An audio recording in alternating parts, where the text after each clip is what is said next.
The Johnny Carson Show. Starring Johnny Carson.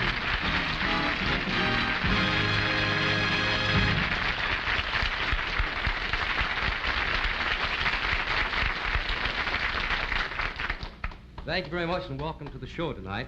I want to announce this happens to be National Egg Week. And for the people in our audience tonight, a fresh egg was placed on each seat in the studio. Did you get yours? No, I was just kidding. I want to thank, first of all, the people who've been writing in. And this is mainly ladies in the middle age bracket because, I don't know, they kind of think that I'm undernourished. They look at me and they think I'm a little thin on television. And they've been sending me things and, to fill out the weight. And one lady paid a repairman, a TV repairman in St. Louis, $15 to take a long, narrow streak out of her television tube. It turned out to be me. It's one of those unfortunate things. Now, I have tried everything to gain weight, because it's always nice to keep healthy. So I sent for one of these Get Strong by mail. You've seen the ads on the magazines for the fellow standing with the muscles. So I sent for the barbells, and they delivered them through the mail. And I sent for the 50-pound set, and I worked with them for a week. And then the mailman brought the 100-pound set, and I worked. And then the third week, he brought the 200-pound set. And it didn't do me any good at all. But we have the strongest mailman in town.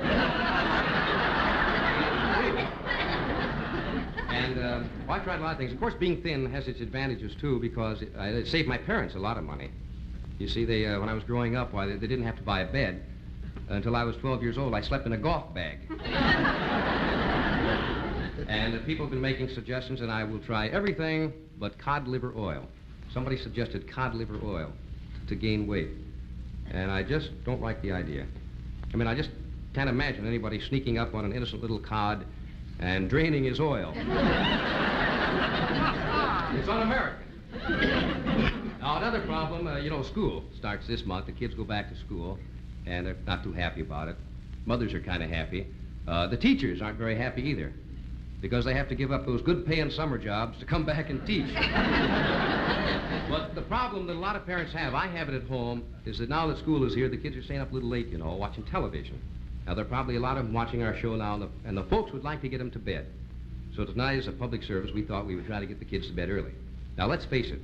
They're not going to pay any attention to you, and they're not going to pay any attention to me. They only listen to heroes nowadays, So tonight, we have a hero for you, and he's the star of that new CBS show that's coming up soon, Gunsmoke, and here he is, Mr. Jim Arness. Jim?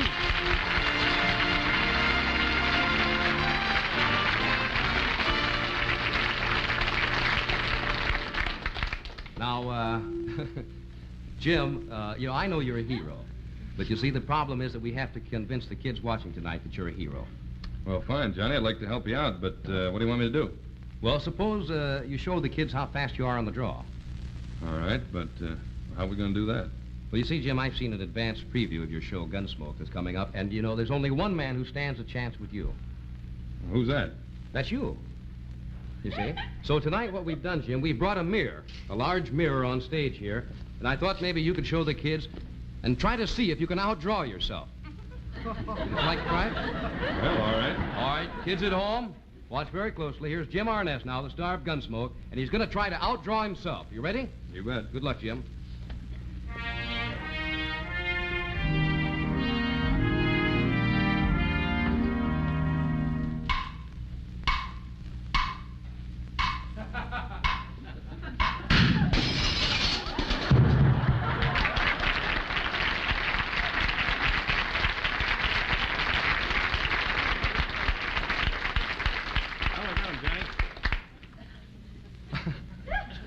Yeah, I didn't think you could do it. Jim, now that you prove how fast you are on the draw, would you tell the kids to go to bed? All right, Johnny. Kids, this is Marshal Matt Dillon of Gunsmoke talking to you. Now, get to bed early and get some rest, because you don't want to miss my new CBS television show.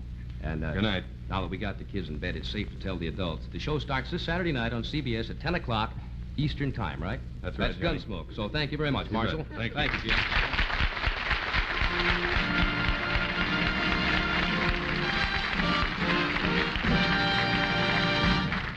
Boy, there is a real hero. You see him draw?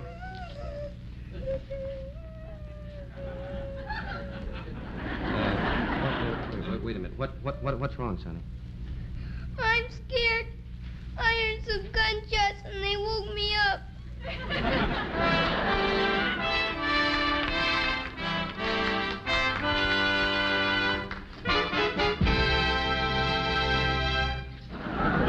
I spent the weekend watching television, and you know what struck me about television? Was the tremendous improvement they have in television commercials. The commercials are getting better all the time. As a matter of fact, you probably noticed that the crazy cartoons have taken over and selling the product nowadays. And people are fascinated by these little cartoons. As a matter of fact, it's changing the habits of shoppers. So I would like to show you what happened. If you want to come with me, I'm going down to my neighborhood grocery store.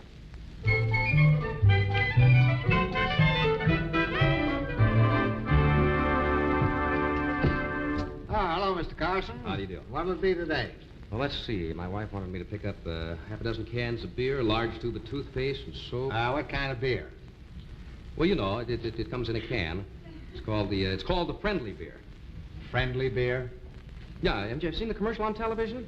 There's a boy beer can. They have arms on them. You know. Do the cans march? No. You see, the boy beer can, he's in a canoe, and he's paddling in the moonlight. And he's singing to the girl beer can. The cans don't march, huh? No, they're singing. Did you know the song? It goes to something like Yankee Doodle.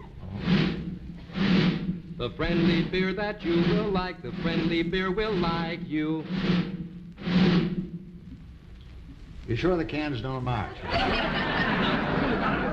It's the beer that has the slogan, before you cry in it, taste it.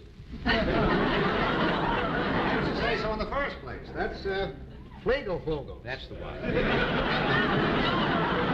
right. What else? I'll see. I want a large tube of toothpaste. What kind? Well, it comes in that big, easy-to-recognize tube. You know the commercial, don't you? Do the tubes march? There's a hippopotamus. You see, there's a real nice lagoon, and this hippopotamus comes up out of the water.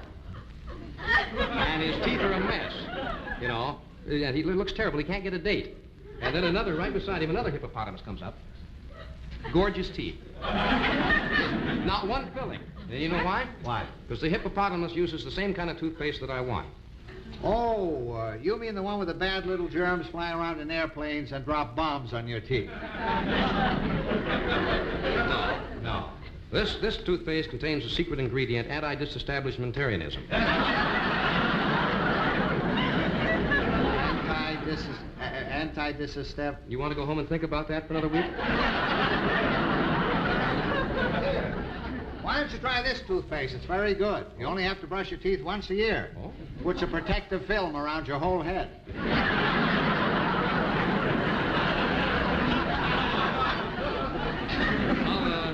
I'll take a tube of this, and that line, too. What else, then? Do you know the commercial on television where the girl is standing on the balcony? It's a beautiful moonlit night, and she's dressed in this lovely negligee. And as she's standing there, this handsome 6'2" fella comes up. He's got the top hat, the white tie, the tails, and he comes up on a magnificent white horse. And he sweeps the girl up in his arms and kisses her passionately. What are they selling? Peanut butter. You know, it's the kind that keeps you puckered all day. Small Perkins. Pardon me, young man. I'm double parked. I only have one item to buy. Would you mind? Oh, not at all, right ahead. Thank you. Yes, ma'am. What'll it be? I'd like a can of peaches. What kind? Oh, you know, the kind that, Do they march? No. On television, this great big peach opens up, and this beautiful ballerina leaps out like this.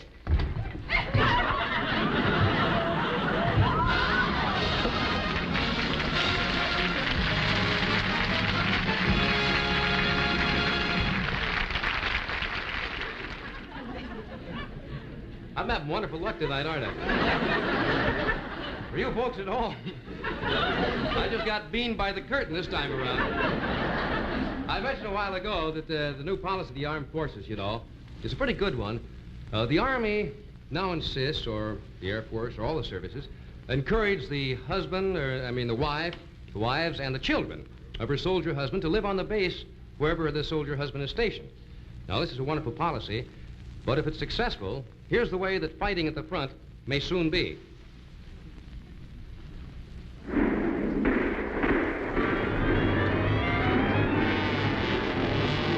The war is just entering a crucial stage. Right at this moment, somewhere at the front, an important plan is about to be put into operation. We switch you now to the Quonset hut of Colonel John J. Carson, one of the country's leading war aces.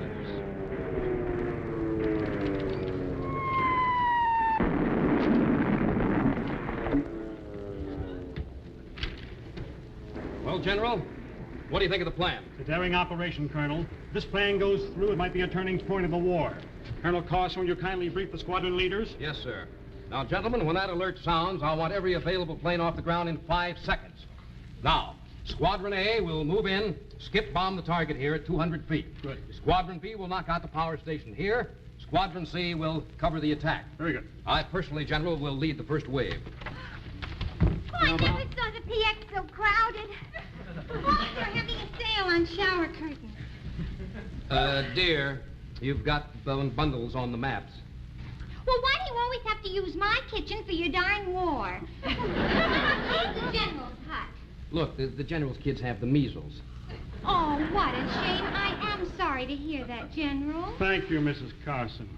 Now, dear, would you leave us alone? We're planning an attack. An attack? Oh, don't tell me you're planning to fight over the weekend. Well, why? Well, the girls and I planned a picnic for the weekend. Now, what'll I do with all that potato salad? Well, don't worry. We'll drop it on the enemy. Now, look, leave us alone. You don't understand. This is war. Now, gentlemen, let me go over the territory with you once more. Now, as I said, there's a heavy concentration of ack-ack in this area right here. Now, it's imperative that we knock out these dams. Johnny, don't use that kind of language in front of the baby. As I was saying, it's imperative that we knock out these darns. Now, let me reprise again what I told you, gentlemen. Yeah. Squadron A will lead... Daddy? Squadron A will... Daddy! Well, what is it, Junior? Can I have a dime? No, the kids are... Yes, of course. There you are.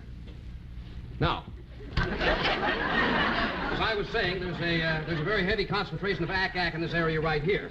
Colonel, do you think we should fly at a different altitude to avoid their radar screens? Well, it's a gamble.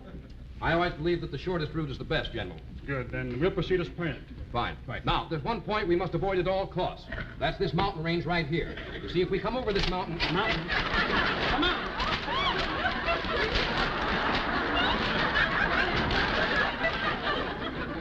Well, I think our mission is clear, gentlemen. Bomb everything under the lollipop. Gentlemen, let's synchronize our watches. It's exactly 2200. Carson, where did you get that Mickey Mouse watch? Oh, it's that kid of mine. He keeps taking the watch all the time. All right, men, now do you understand? When that alert sounds, in the air in 5 seconds. Understand? Right. Tonight, Carson. Good luck, my boy. Thanks, sir. Johnny, don't forget, I'm going to the movies tonight. Oh, I almost forgot, General. I won't be able to make the raid tonight. Raid? Why not? We haven't got a babysitter. Carson, this is war. I'll sit with a baby. Oh, gee, I gotta relax. Take a little nap here. That alert sounds 5 seconds in the air. Zoom! Try and keep the baby quiet. Hello? Baker 1 to Baker 2. Hello, Shirley? Oh, this is Harriet. Have you heard? The picnic is off. The boys are working again this weekend. Oh, what a bore. Gotta relax. 5 seconds. The alert sounds in the air. Oh, yes. I have a terrific recipe for upside-down spam cake. Well, no, silly. I can't tell you over the phone. Well, the enemy might be listening. Well, all right. I'll talk to you later. We're going out. Johnny, I met Peggy at the PX this afternoon. And what do you think she told me? I don't know, dear. Do you know our neighbors next door, the Jones, just got a brand new 1956 Sabre Jet, pink and black with white leather cockpit? Nice. It sounds just darling. Well, why can't you get a new one? After all, you're a colonel and Jones is only a lieutenant. Look, they had to give him a new plane. He was shot down. Some people have all the luck. Now, look, honey, you don't understand. That alert sounds 5 seconds in the air. Zoom! Oh.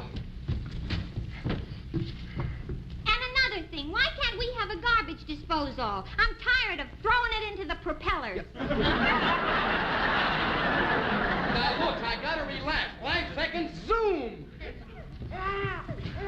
Oh, sweetie, don't cry. Hold the baby. That's good. Oh, I think I'll see how the war's going on television. Oh, gee whiz, look at that. About 500 tanks. Huh. There must be 100 battleships. Oh, there go the big guns now. This isn't the war. This is the Ed Sullivan Show. Yeah, I wondered why that admiral was tap dancing so well. Now, look, honey, your daddy's got to relax. He's going to go on a very dangerous mission. The alert sounds 5 seconds in the air. Zoom! What kind of sandwich do you want for the trip? Peanut butter and jelly or chopped liver and jelly? Look, would June Allison nag before a mission like this? Well, there's the alert. I gotta go. 5 seconds in the air. Where's my helmet? I gotta have my helmet. Gotta have the helmet. Who put the goldfish in my helmet? Oh, never mind.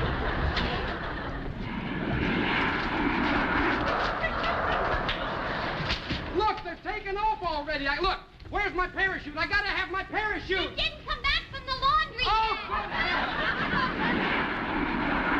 look, the alert. 5 seconds in the air. Soon, I gotta go. Johnny! What is that? You're not going out without your muffler. Oh, good heavens.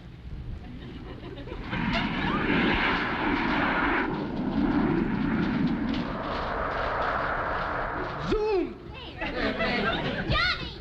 You come back here this minute. Look, all the single fellas in the air already. Look, I'm a squadron leader. I'm supposed to be with my men. What is it?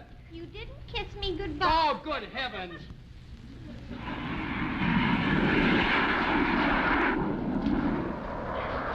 There, goodbye.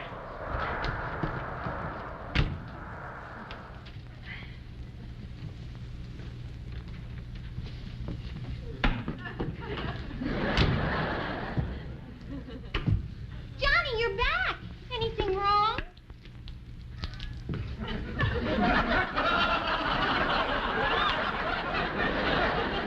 You parked your car on the runway. I can't get my plane out of the hangar. Look, where are the car keys? Car keys. Oh, I don't know. The baby had them last. Oh, forget it. Johnny, where are you going? I'm going to take a cab.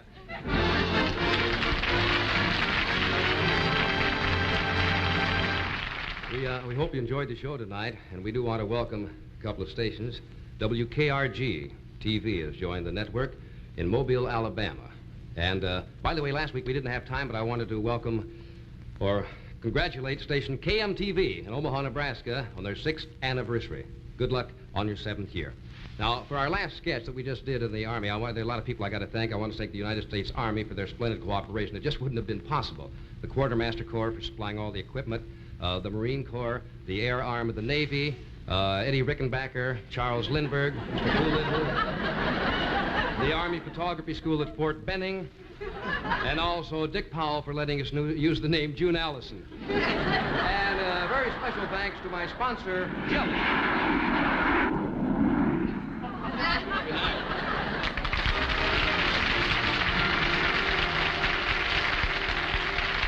The Johnny Carson Show has been brought to you by... That's Jell-O, America's favorite gelatin dessert.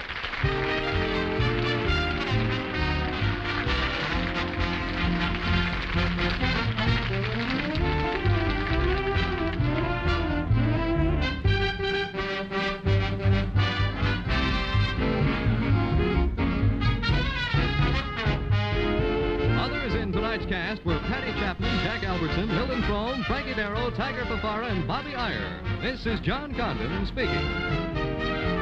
Tune in next week when the Johnny Carson Show will be brought to you by Jell-O, America's favorite gelatin dessert.